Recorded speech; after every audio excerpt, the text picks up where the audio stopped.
निकलती है। सिंधु नदी निकलेगी। ये कौन सा नदी है? सिंधु नदी। एक यहाँ से निकलेगी, आखिर मिले क्या है? सतलज नदी। क्या है? ये है आपका सतलज नदी। सिंधु नदी और सतलज नदी के बीच के क्षेत्र को हिमालय के क्या बोलते हैं? इसको बोलते हैं पंजाब हिमालय। क्या बोलते हैं? पंजाब हिमालय।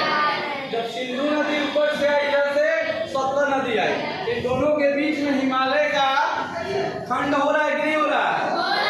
तो इसको बोलेंगे पंजाब हिमालय। उसके बाद हम दिया एक काली नदी। क्या है?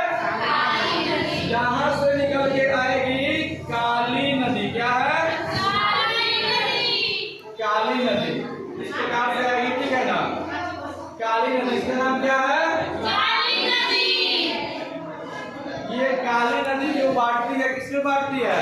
हिमालय को कुमाऊं हिमालय में। किसमें? कुमाऊं हिमालय में। हंसी आ रहा है कुमाऊं हिमालय में। उसके बाद जब सिंधु नदी निकलेगी, उसके बाद एक आती है तीस्ता नदी। क्या है? यहाँ से निकलेगी तीस्ता नदी। क्या निकलेगी? तीस्ता नदी। ये किसमें बांटेगी? तीस्ता नदी किसमें बांटेगी?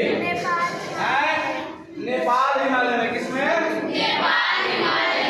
नेपाल हिमालय में।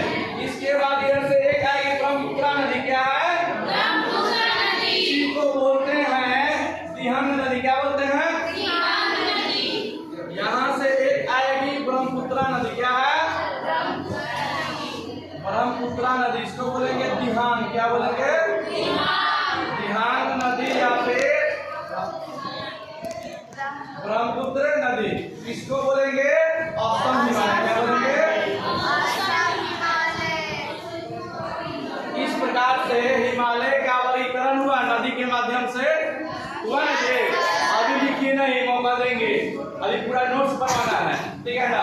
तो ये टोटल का टोटल क्या हुआ?